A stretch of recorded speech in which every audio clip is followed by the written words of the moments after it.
Um, their weaknesses, one of their biggest weaknesses is that they're relying upon suppliers to provide them with the merchandise that goes along with their core competency. Um, they do have a couple of their own private brands, but like I said, they were able to forge together mutually beneficial relationships with their suppliers to ensure that this never comes back to really bite them. Um, a threat. Competitors such as Foot Locker have already spread their reach across the globe.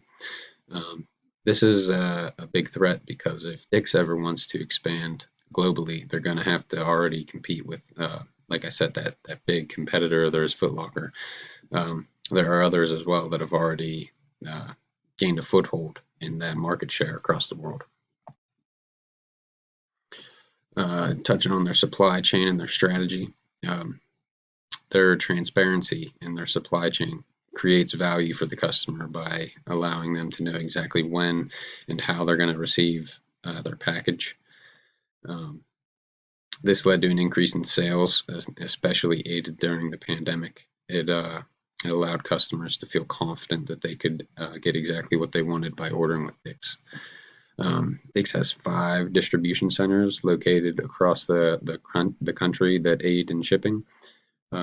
There's one in New York, one in Pennsylvania, one in Georgia, one in Indiana, and one in Arizona. All of these help Dick's to cover the United States. The strategy that they employ is the product market diversification strategy. This is mainly because they like to have their core competency, again, having that vast array of products available to the customer. Their market diversification, obviously, they're located in many different markets across the United States. This was big whenever they first came into Pennsylvania. They highlighted Pittsburgh as a market for them, that an emerging market that they wanted to really get into, and they ended up moving their headquarters actually to Coriopolis.